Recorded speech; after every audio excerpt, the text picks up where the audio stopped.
Dam దెబ్బతిన్నది అనంటే నువ్వు ఏమి పని చేయకపోతే పేపర్లో వస్తే నిమిషాల మీద మా శ్రీహరిని మా ఉత్తమ్ కుమార్ రెడ్డిని పంపించి కొత్త రోడ్ వేయడానికి 120 కోట్ల రూపాయలు అప్పటికప్పుడు నేను మంజూరు చేసిన. ఎట్లా చేయగలిగినా మీ బిడ్డను ఉన్నా కాబట్టి నా జిల్లాకు చేయాలి, అన్యాయం జరుగుతుంటే చూసుకుంటూ ఊరుకోను అని అప్పటికప్పుడు ఇచ్చిన. ఇవాళ 10 ఏళ్ళు నువ్వు పూర్తి చేయని ప్రాజెక్టులు, 10 ఏళ్ళు నువ్వు పడా పెట్టిన ప్రాజెక్టులు. అందుకే దామోదర రాజనరసింహ గారికి ఉత్తమ్ కుమార్ రెడ్డి గారికి చెప్పిన, మా అనిరుద్ధ్ రెడ్డి అడిగితే ఈరోజు అన్ని ప్రాజెక్టులకు సంబంధించి పాలమూరు రంగారెడ్డి ఎత్తిపోతల, Kalwakurthy project, Bhima project, Koilsagar project, Nettempadu project, ఈరోజు ప్రతి ప్రాజెక్టు మహబూబ్ నగర్ జిల్లాలో ఉన్న అన్ని సాగునీటి ప్రాజెక్టుల భూ సేకరణకు ఎన్ని వందల కోట్లైనా ఈ సంవత్సరం డిసెంబర్ 9 తారీఖు లోపల మొత్తం భూ నిర్వాసితులకు వాళ్ళందరికీ నష్టపరిహారం ఇచ్చి భూమి సేకరించి రాబోయే 2 ఏళ్ల ప్రాజెక్టులు పూర్తి చేయడానికి ప్రణాళికలు సిద్ధం చేసినాం. అందుకోసం నీ కడుపు మండి కళ్ళల్లో నీళ్ళు వచ్చి నీకు దుఃఖం వచ్చిందా చంద్రశేఖరరావు గారు? మా పాలమూరు బాగుపడుతుంటే, ఎడారిగా మారిన మా పాలమూరు పచ్చగా మారుతుంటే, కృష్ణానది జలాలు మా పొలాల్లో పారుతుంటే నువ్వు ఎందుకంత విషం పెట్టుకొని ఈరోజు విషం జిమ్మాలని మా మీద పగబట్టి పనిచేస్తున్నావు అని నేను అడుగుతున్నా. వెనకటికి కూడా దొంగలకు సద్దులు మోసిందంట. ఇవాళ శ్రీనివాస్ గౌడ్, నిరంజన్ రెడ్డి ఆ దొంగకు సద్దులు మోసే పని చేస్తున్నారు. సిగ్గుండాలి వాళ్ళు ఇద్దరికి. ఇవాళ జిల్లాలో జరుగుతున్న అభివృద్ధిని 75 ఏళ్ల తర్వాత ఆనాడు మొట్టమొదటి హైదరాబాద్ రాష్ట్రానికి ముఖ్యమంత్రిగా పాలమూరు బిడ్డ బూరుగుల రామకృష్ణారావు అయ్యిండు. ఆనాడు స్వతంత్రం వచ్చినప్పుడు, నిజాం రాజ్యం నుంచి విముక్తి కలిగినప్పుడు పాలమూరు బిడ్డ ముఖ్యమంత్రి అయితే, మళ్ళీ 75 ఏళ్ల తర్వాత ఈ మట్టిలో పుట్టిన బిడ్డ ఈరోజు తెలంగాణ రాష్ట్రానికి ముఖ్యమంత్రి అయితే అభినందించాల్సింది పోయి ఆ దొంగకు సద్దులు మోస్తారా? సిగ్గుండాలి శ్రీనివాస్ గౌడ్, నిరంజన్ రెడ్డి. నీకు అన్నం తిన్నప్పుడు విశ్వాసం ఉండాలి. ఈ గడ్డ అన్నం పెట్టింది, ఈ ప్రాంత ప్రజలు మీకు అధికారం ఇచ్చింది. ఇవాళ ఓ 10 ఏళ్ళు పాలమూరు బిడ్డకు అవకాశం ఇస్తే పనులు జరగనప్పుడు మీరు ప్రశ్నిస్తే అర్థం ఉంది. 10 నెలలు కూడా కాలేదు, నువ్వు దిగిపో. ఏం పుట్టిందా వీళ్ళకు? ఏం అల్కగా అట్లా వచ్చినా, మా గాలి కొట్టుకొచ్చినా మనము? పాలమూరులో మీరు అందరు మా అక్కలందరూ ఆశీర్వదిస్తే కుర్చీలో కూర్చోలేదా? ఏం అడుక్కుంటూ వచ్చిందా? నీలాకగినా ఏమన్నా పోయి అడుక్కుంటే కాదు, నిలబడి బరి గీసి గీత గీసి కొట్లాడి ఈ కుర్చీలో వీళ్ళందరూ కూర్చున్నారు. ఎవ్వరికి కూడా ఊకే రాలే. శంకర్, ఈర్లపల్లి శంకర్ బట్టలు ఉతికే జాతి ఇవాళ ఎమ్మెల్యే వేదిక మీద కూర్చున్నాడు. చేపలు పట్టుకునే శ్రీహరి ఈరోజు మంత్రి అయిండు. పార్లమెంట్ ఎన్నికలప్పుడు మక్తలు ఒక మాట చెప్పిన, పార్లమెంట్ ఎన్నికల తర్వాత తప్పకుండా ముదిరాజు బిడ్డను మంత్రిని చేస్తామని ఇచ్చిన మాట ప్రకారం ఇవాళ ముదిరాజు బిడ్డ మంత్రి ఈ వేదిక మీద ఉన్నాడు. పాలమూరు జిల్లా నుంచి. పాలమూరు అధికారం లేకపోతే ఇవాళ ఈ పాలమూరు బిడ్డ మొదటిసారి ఎమ్మెల్యే మంత్రి అవుతుండేనా? ఇవాళ మీరు ఆలోచన చేయండి. ఇవాళ ఈర్లపల్లి శంకర్ ఎమ్మెల్యే వేదిక మీద ఉంటుండేనా? మీరు ఒకసారి ఆలోచన చేయండి. ఇవాళ ఈ వేదిక మీద ఉన్న వాళ్ళు చాలామంది చదువుకున్న వాళ్ళు ఉన్నారు. వీళ్ళందరూ ఎమ్మెల్యేలు ఎట్లయినరు? ప్రజాపాలన కాంగ్రెస్ పార్టీ మీ ఆశీర్వాదంతో అయ్యిండ్రు. అందుకే ఇవాళ వాళ్ళు అంటున్నారు ఎవరికి ఏమి జరగలేదని. నేను చెప్పదలుచుకున్న 5 నిమిషాలు. ఇవాళ రైతులను తీసుకుందాం. రైతులకు 24 గంటల ఉచిత కరెంటు వస్తుందా లేదా సోదరులారా? మీరు చెప్పండి గుండెల మీద చేసుకొని. కాంగ్రెస్ వస్తే కరెంటు ఉండదన్నాడు కేసీఆర్. ఇవాళ వ్యవసాయ పొలాలల్లా ఇవాళ కరెంటు మేము ఇస్తున్నాం. 18 నెలల ఉచిత కరెంటు ఎవరు మొదలు పెట్టిండ్రా? ఆనాడు 2004 ఎల్బీ స్టేడియంలో రాజశేఖర్ రెడ్డి గారు మొట్టమొదటి సంతకం శిలా శాసనంగా సోనియా గాంధీ గారి సమక్షంలో ఆనాడు రైతులకు ఉచిత కరెంటు ఇస్తామని చెప్పి సంతకం పెట్టి 1300 కోట్ల రూపాయల బిల్లులు, అక్రమ కేసులు రైతుల మీద ఉంటే అన్నిటిని రద్దు చేసింది కాంగ్రెస్ పార్టీ కాదా? ఉచిత కరెంట్ అంటేనే కాంగ్రెస్ అంటేనే ఉచిత కరెంటు. ప్రజలకు ఇచ్చింది మేము, కొనసాగించింది మీరు. తాతకు దగ్గు నేర్పినట్టు కాంగ్రెస్ వాళ్ళకు ఉచిత కరెంటు గురించి చంద్రశేఖరరావు చెప్పనిక పోతాడు. ఇవాళ ఉచిత కరెంటు అమలు జరుగుతుంది కదా. ఆనాడు మీరు ఒరేసుకుంటే ఉరి అన్నారు. ఒరేసుకుంటే చివరి గింజ వరకు కొంటాం, చివరి గింజ వరకు గిట్టుబాటు ధర ఇవ్వడమే కాదు 500 రూపాయల బోనస్ ఇస్తామని ఇవాళ కృష్ణారావు గారు చెప్పినట్టు ఎకరకి 25 క్వింటాలు 30 క్వింటాలు వండిస్తే 500 లెక్క కట్టి దాదాపు 15,000 రూపాయల బోనస్ ఇవాళ రైతుల ఖాతాలో వేస్తున్నాం. ఈ దేశంలోనే ఒక్క సంవత్సరంలో 2,85,00,000 మెట్రిక్ టన్నులు ఇవాళ ఒట్లు పండించి దేశంలోనే నెంబర్ 1 వరి పండించడంలో తెలంగాణ ఉంటే 500 రూపాయల బోనస్ ఇచ్చి ఇవాళ మేము కొనుక్కుంటున్నాం. ఇవాళ రైతు బీమా, రైతు రుణమాఫీ 2 లక్షల రూపాయల రుణమాఫీ చేస్తామని చెప్పి ఎన్నికల తర్వాత 25,55,968 కుటుంబాలకు 21,000 కోట్ల రూపాయల 2 లక్షల రూపాయల రుణమాఫీ మొదటి సంవత్సరంలోనే చేసి చూపించిన ఘనత కాంగ్రెస్ పార్టీ. నువ్వు లక్షిస్తాను 4 విడతలను 4 విడతల సంగతి దేవుడు ఎరుగు. అసలు కంటే మిత్తి ఎక్కువై నెత్తి మీద అప్పై చేతుల సిప్పు వచ్చింది రైతులకు. నువ్వు ఇచ్చిన 1,00,000 రూపాయల రుణమాఫీ 4 తెరలుగా మారింది. రెండోసారి అదే మోసం చేసినావు.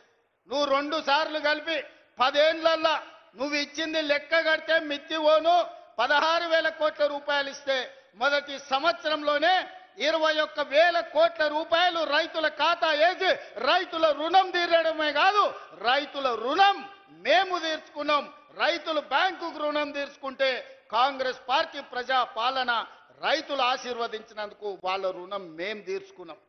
నిన్నగాక మొన్న లెక్కగట్టి 9 రోజుల్లో రైతు భరోసా పథకం కింద 9,000 కోట్ల రూపాయలు ఎతికి మరి ప్రతి ఒక్కరి ఖాతాల 9 రోజుల్లో 9,000 కోట్ల రూపాయలు ఈ రోజు రైతు భరోసా పథకం కింద రైతులకు ఇచ్చింది మేం కాదా?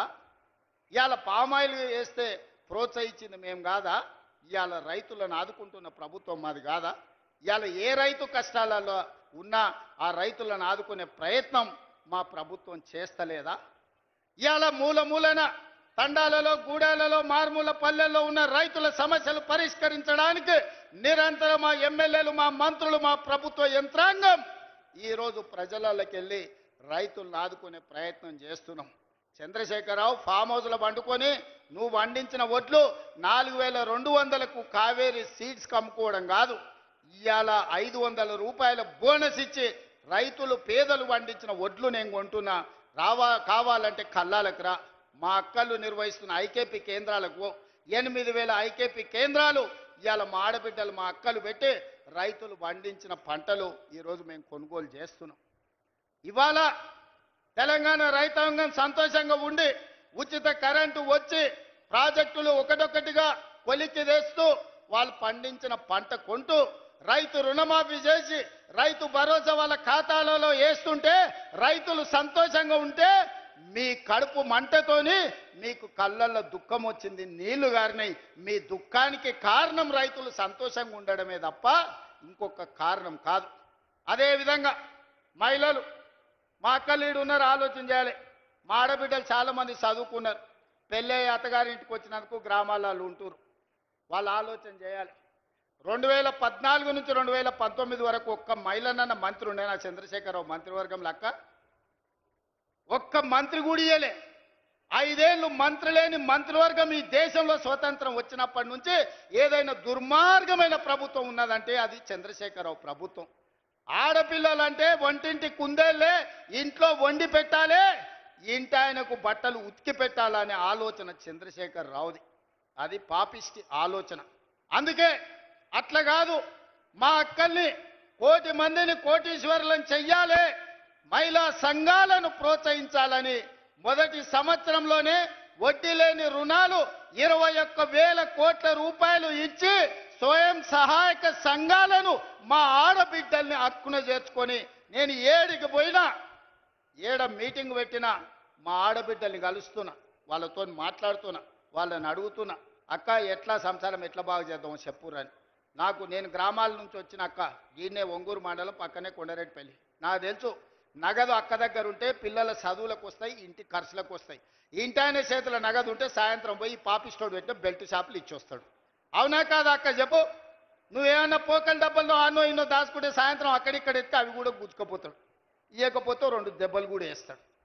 ఆయన తెచ్చిన బెల్ట్ షాపులు అట్లుంటే నేను మా అక్కల చేతుల పెత్తనం పెట్టి పాఠశాలల పిల్లలకు బట్టలు గుట్టించేది కాంట్రాక్టర్లకు ఇచ్చి ఆయన కమిషన్లు కొట్టేస్తుంటే మా అక్కలకిచ్చి 1,30,00,000 జతల బట్టలు బడికి పోయే పిల్లలకు కుట్టించి 75 రూపాయలు కుట్టుగూళ్ళు ఇచ్చి ఆ మిషన్లు మా అక్కల చేతికి ఇచ్చిన.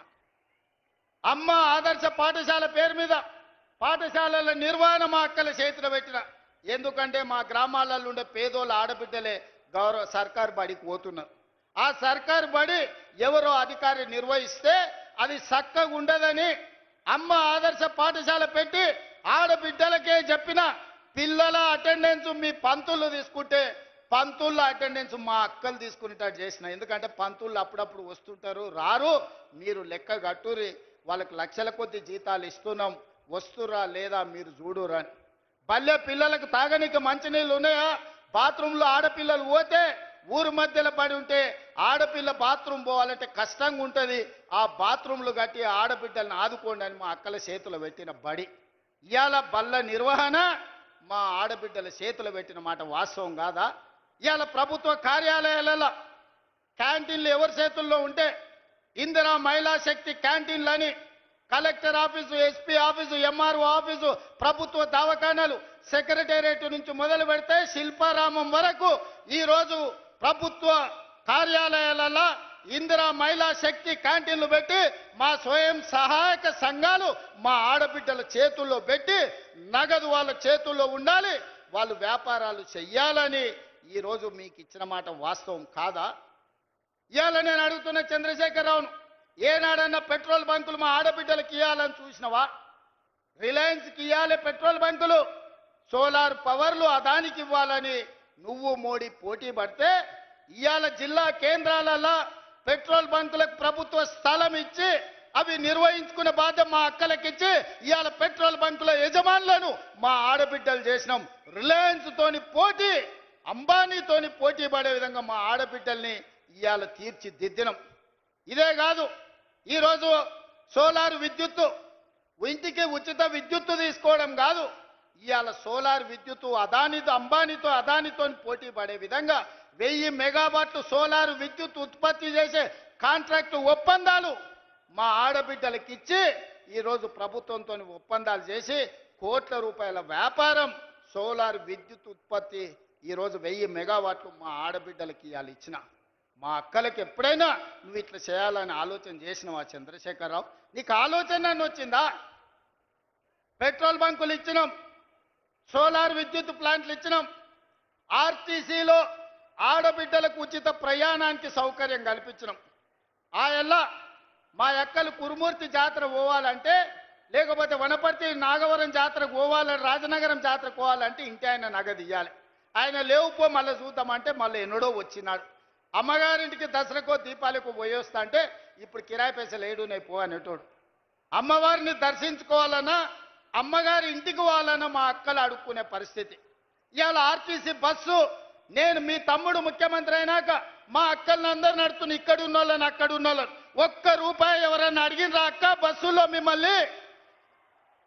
ఎవడన్నా మిమ్మల్ని రూపాయి అడిగితే మీ తమ్ముడు ఫోటో చూపించురు, గో మా తమ్ముడు ఈడు ఉన్నాడు, పోయి మా రేవంత్ దగ్గర తీసుకోపోండి అమ్మా, మా కిరాయి పైసలు మా తమ్ముడు ఇస్తాడని.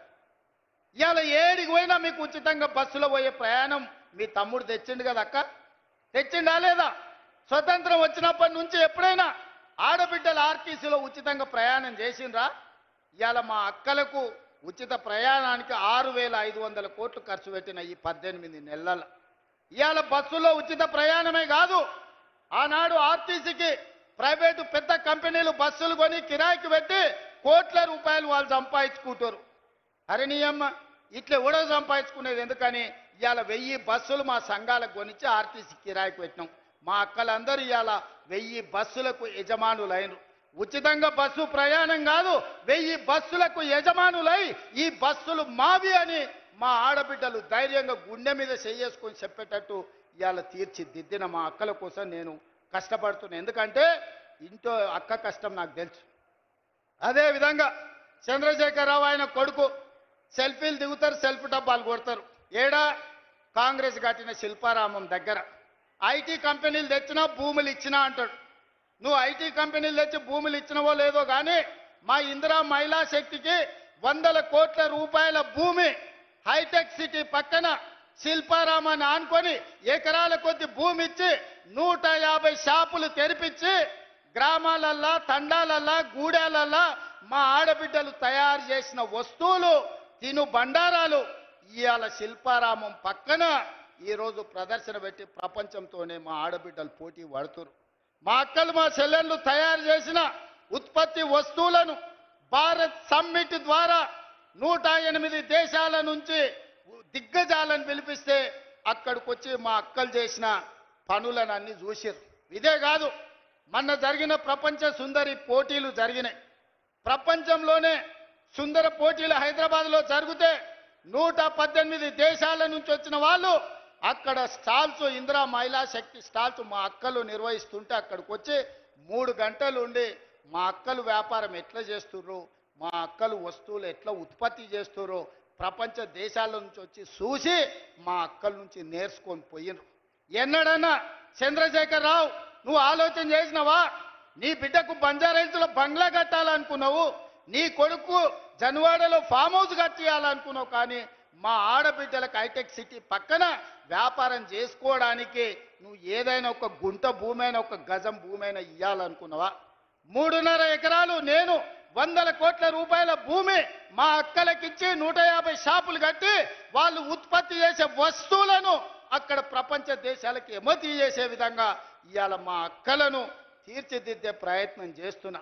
అందుకే నేను చెప్పిన నా జీవిత లక్ష్యం 2035 నాటికి దేశంలో మన తెలంగాణ $1 ట్రిలియన్ ఎకానమీ చెయ్యాలంటే మా 1 కోటి మంది ఆడబిడ్డలు కోటీశ్వరులు కావాలని ఒక లక్ష్యంగా పనిచేస్తున్నా. ఇవాళ 67 లక్షల మందిని కాదు, 1 కోటి మంది ఆడబిడ్డల్ని సంఘాలలో చేరండి, 1 కోటి మంది ఆడబిడ్డల్ని 10 ఏళ్ల కోటీశ్వరులను చేసి మీరు కోటీశ్వరులమని గర్వంగా చెప్పుకోవడానికి ఇవాళ ప్రణాళికలు వేసి ప్రజాపాలనలో ఇందిరమ్మ రాజ్యంలో ఇవాళ మా అక్కలను కోటీశ్వరులను చేయాలని నేను చూస్తున్నా. ఎన్నడన్నా ఈ ఆడబిడ్డల చేతుల 10 రూపాయలు ఉండాలని నువ్వు ఆలోచన చేసినావా చంద్రశేఖర్ రావు? ఎప్పుడన్నా నువ్వు మానవత్వంతో ఒక్క ఆలోచన చేసినావా? ఇవాళ మేము ఆలోచన చేసినాం, మా ఆడబిడ్డల్ని గుర్తించినాం, వాళ్ళకి గౌరవం ఇచ్చినాం, వాళ్ళకి బస్సు ఇచ్చినాం, విద్యుత్ ఇచ్చినాం, పెట్రోల్ బంక్ ఇచ్చినాం, హైటెక్ సిటీ పక్కన భూములు ఇచ్చినాం, వ్యాపారాలు ఇచ్చినాం, బట్టలు కుట్టేది ఇచ్చినాం, బడి మీద పెత్తనం ఇచ్చినాం. 18 నెలల్లో ఈ దేశంలో ఎవరైనా ఆడబిడ్డల కోసం ఇన్ని మంచి పనులు ఎవరైనా చేసిన వాళ్ళు ఉంటే ఎవరో ఏ రాష్ట్రమో పోటీ పెట్టండి. తెలంగాణ రాష్ట్రం నుంచి మా సీతక్కను, మా కొండా సురేఖను, మా సోదరిమణులను పంపిస్తా, వాళ్ళతో చర్చ చేయండి. ఇవాళ అక్కలను అందరినీ కూడా ఈరోజు చైతన్యవంతులను చేసి వాళ్ళ పిల్లల్ని చదివించుకునేటట్టు చేసి ఇవాళ మనం ఒక దిశగా వెళ్తుంటే చంద్రశేఖరరావు కుటుంబానికి దుఃఖం వచ్చింది, ఆరోగ్యం పాడైంది, దవాఖానలో పోయి షరీక్ అవుతారు. నేనేం చేస్తానే? నీ కడుపు నుండి విషం పెట్టుకుంటే నేనేం చేస్తా? డాక్టర్లు కోసి తీసి విషం తీసి బయట వేస్తారు, అంతేనా? కడుపులో విషం ఉంటే డాక్టర్ ఏం చేస్తాడు? దవాఖానకు పోతే కోసి విషం తీసి బయట వేస్తాడు. కడుపులో కంతి అయితే ఏం చేస్తారు అక్క? దవాఖానకు పోతే మనకు తెలుసు కదా ఊర్లలో, కడుపులో గడ్డ అయింది అనుకో, ఆ గడ్డ కోసి తీసి బయట వేస్తారు. మీ కడుపులో విషం నింపుకుంటే ఏం చేస్తారు? దవాఖానకు పోతే కోసి బయట వేస్తారు. ఇవాళ కడుపు నిండా విషం పెట్టుకొని మా ఆడబిడ్డల అభ్యున్నతి మీద ఇవాళ దుఃఖం గురించి మాట్లాడుతారు. ఇక నిరుద్యోగ యువకులు ఆనాడు అగ్గికి ఆవుతైన వాళ్ళు కొందరు, ఉరి కొయ్యలకు వేలాడి ఉరేసుకున్న వాళ్ళు ఇంకొందరు, రైలుకు ఎదురేగి ప్రాణ త్యాగాలు చేసిన వాళ్ళు ఇంకొందరు. తెలంగాణ ఉద్యమంలో ఉస్మానియా కాకతీయ యూనివర్సిటీల విద్యార్థులు వీరులై ఆకాశానికి ఎగిరినరు, తారలై ఆకాశంలో మెరిసినరు తెలంగాణ రాష్ట్రం కోసం. వాళ్ళు కొట్లాడిందే కొలువుల కోసం. 2 లక్షల కొలువులు ఖాళీలు ఉంటే ఆ కొలువులు నింపలే. నీ బిడ్డ ఎంపీ కొడిపోతే ఎంబడే ఎమ్మెల్సీ ఇచ్చినావు. నీ చుట్టం వినోదరావును బండకేసి కొట్టే ఎంబడే ప్రభుత్వంలో ఇంకొక క్యాబినెట్ ర్యాంకు పదవి ఇచ్చినావు. నీ కొడుకుకు మంత్రి ఇచ్చినావు, నీ అల్లునికి మంత్రి ఇచ్చినావు, నీ సడ్డకును కొడుకుకి రాజ్యసభ ఇచ్చినావు, నీ ఇంటి నిండా కొలువులు ఇచ్చుకున్నావు. కానీ మా చదువుకున్న పేదోళ్ళ పిల్లలకు ఎక్కడైనా కొలువులు ఇచ్చినవా? ప్రజాపాలన ఇందిరమ్మ రాజ్యంలో మొదటి సంవత్సరంలోనే 60,000 ప్రభుత్వ ఉద్యోగాలు నేనిచ్చిన. ఎల్బీ స్టేడియంలో లెక్క తప్పంటారని తప్పుడు కూతలు కూస్తారని కుటుంబాలతో సహా ఉద్యోగాలు వచ్చిన పిల్లల్నే కాదు వాళ్ళ తల్లిదండ్రులను కూడా పిలిపించి ఎల్బీ స్టేడియంలో మేము ఎక్కడ ప్రమాణ స్వీకారం చేసినామో గక్కనే 60,000 మంది ప్రభుత్వ ఉద్యోగాలు కొలువులు ఇచ్చి 60,000 ఉద్యోగాలు ఇచ్చిన లెక్క కట్టుకో. ఒక్క తలకాయ తక్కువ ఉంటే నువ్వు వచ్చి నన్నాడు కానీ సవాలు విసిరిన ఆ సన్నాసి దాని గురించి మాట్లాడు. ఇప్పుడు కూడా నేను చెప్తున్నా 2.5 సంవత్సరాలు పూర్తి చేసుకునే లోపల మా పరిపాలన 2.5 సంవత్సరాలు పూర్తి చేసుకునే లోపల ఇంకా 40,000 ఉద్యోగాలు ఇచ్చి మొదటి అర్ధ భాగంలో 1,00,000 ప్రభుత్వ కొలువులు ఇచ్చి దేశానికే ఆదర్శంగా నిలబడి తెలంగాణ మోడల్ అంటే ఇదిరా, తెలంగాణ రాష్ట్రంలో నిరుద్యోగులను ఆదుకునే సోదరుడు ఉన్నాడు, ప్రభుత్వ కొలువులు వస్తాయి, చదువుకున్న పిల్లలకు వాళ్ళ కులాలు చేపలు పట్టుడు చెప్పులు గుట్టుడు కాదు, వాళ్ళు ప్రభుత్వ కొలువులు చేస్తే వాళ్ళ తల్లిదండ్రుల జీవితాలు మారుతాయి. ఉపాధి హామీ కూలికి పోయి రూపాయి కూడబెట్టి పిల్లలకు కోచింగ్ సెంటర్లలో ఫీజులు కట్టనికే మెడ మీద ఉన్న తాళి అమ్మిన తల్లిదండ్రులు నాకు చాలా మంది తెలుసు. వాళ్ళ కష్టాలు తీరాలని, వాళ్ళ పిల్లలు పీజీలు పిహెచ్డీలు చదవాలని, డాక్టర్లు లాయర్లు కావాలని, తమ జీవితాలలో వెలుగు రావాలని కోట్లాది మంది పేదలు గ్రామాలలో కలలు అన్నారు. అందుకే ఆ పిల్లల కోసం సర్కారు కొలువుల కోసం ఎదురు చూడకుండా ఎంబడెంబడే నోటిఫికేషన్లు ఇచ్చి ఈరోజు ఉద్యోగాలు ఇస్తున్నాం. మధ్యలో కొంత ఆలస్యమైంది, ఎందుకంటే మా దామన్న సుప్రీంకోర్టు నుంచి ఆర్డర్ తెచ్చిండు. మాదిగా ఉపకులాల వర్గీకరణ జరగాలని సుప్రీంకోర్టు ఆదేశం ఇచ్చింది. నేను నోటిఫికేషన్లు ఇస్తే సమాజానికి నష్టం జరుగుతుందని మా సంపత్ కుమార్ చెప్పిండు. అయితే ఇది అమలు చేసి నోటిఫికేషన్ ఇస్తా 6 నెలలు ఆలస్యమైంది, మా మాదిగ సోదరులకు న్యాయం చేస్తా అని చెప్పి చట్టం చేసి ఇవాళ 1000 కొలువులు మళ్ళా నోటిఫికేషన్లు ఇవ్వడానికి ముందుకు వచ్చినాం. 2.5 సంవత్సరాలు తీరే లోపల 1,00,000 కొలువులు ఇచ్చే బాధ్యత